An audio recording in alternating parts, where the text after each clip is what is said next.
That means that Ball Arena will be hosting another one of those massive watch parties. Auraria Campus tells us that it'll be Ball Arena's, for some reason Auraria Campus is telling us this, that it'll be Ball Arena's largest Stanley Cup watch party to date. All 3 levels in the arena are open for fans. You know, that watch party at Tivoli has been canceled. 9 News reporter Mark Salinger live from the watch party at Ball Arena, where they're opening up all the seats, even the cheap ones that I usually sit in, Mark. Yeah, Steve, I see those cheap seats right up there. They're waiting for you. Hopefully you won't need them on Game 7, though. Hopefully they take care of business today. But you know that excitement, Steve? I know you know all about that excitement of walking into Ball Arena for a home game. The Avs aren't even playing here today. They're all the way across the country in Tampa. But people feel that excitement here as they're streaming in to watch the game on the big screen. Now, like you mentioned, all 3 levels will be open today at Ball Arena. It'll be the largest watch party that they've had so far. Previously, over the last couple of rounds that they've held watch parties here, only the bottom 2 levels have been open. So far more people will be coming into Ball Arena today to watch the Avs take on the Lightning and hopefully bring home the Stanley Cup today. What's really cool, as you can maybe see behind me as they're practicing and setting everything up, is that they have the horn going, they have all the lights. It feels like a home game, but it is an away game, obviously. Of course, all these people that are coming in today will be treated to that atmosphere as they watch the Avs game in just about an hour or so. Hope is that there's a big enough lead in the 3rd period at some point when all of those folks at Ball Arena will join in a chorus of all the small things. Mark Salinger reporting live from Ball Arena. We'll join you later on tonight on 9 News, hopefully celebrating a Stanley Cup win. Chris Bianchi joins us now from the 9 News Weather Center. There's a live look at Ball Arena. A lot of people are going to be going to downtown Denver and wondering what the skies might look like, especially if they're in McGregor Square or any of the outdoor watch parties tonight, Chris. Yeah, I mean, the skies should be okay. I think we're going to be on the dry side. But, Steve, I'll say this. You're nervous.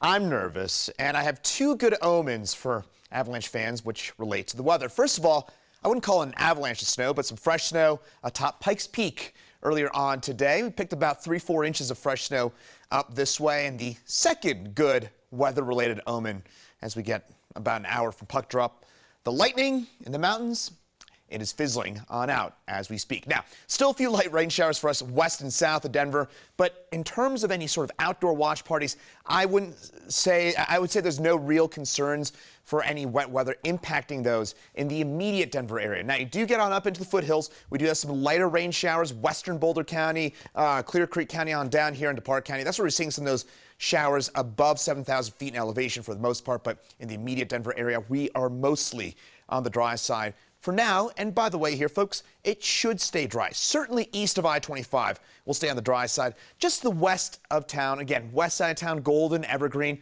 Don't be surprised if you get a few raindrops. Should not be a washout, should not be a big deal. Southern Colorado, that's where we're going to see some of those showers continue as we head over the course of the next couple of hours. But those temperatures on the cool side for now, as we get into your day tomorrow, though, these temperatures are going to really warm on up, and it's going to stay warm for much of the week ahead. So, Steve, a couple of those good omens in terms of the weather between the game, for the game tonight, but temperatures this week, they're really going to spike. Yeah, we're just hoping that the lightning stays away and doesn't come here in a couple of days. That's what we hope for. All right, Chris Bianchi, thank you.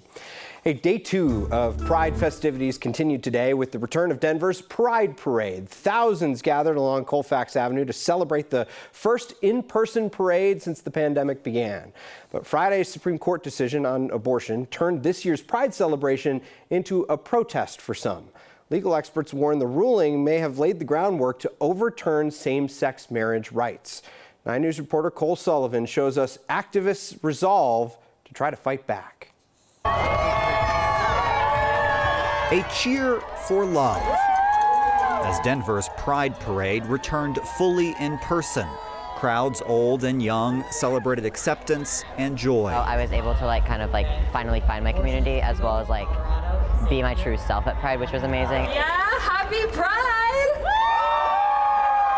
But this year, the party comes with a purpose. I think Pride every year should be a protest for what we believe in and what needs to be done. 17-year-old Briggs says in the aftermath of the Supreme Court's ruling on abortion, they're scared LGBTQ rights might go next. One day, I know what's gonna happen. When they ban gay marriage, they're done. Like, they're gonna come for me. They fear this joy may not last forever. And as of like super recently, I've seen all these anti-queer legislation and all this hatred coming out like a snake from a hole, and it's just upsetting. Here's the thing, you all.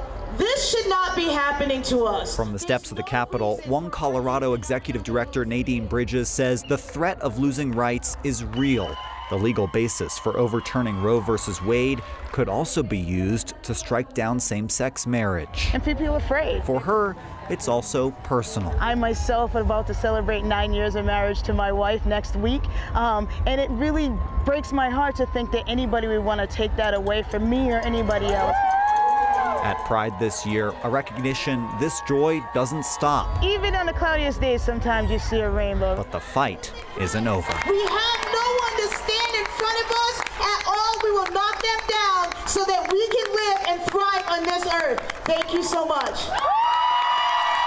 Cole Sullivan, 9 News. Elected officials at the rally say that they are working to keep LGBTQ+ rights protected here in Colorado. They plan to propose legislation and ballot initiatives to preserve those rights in state law.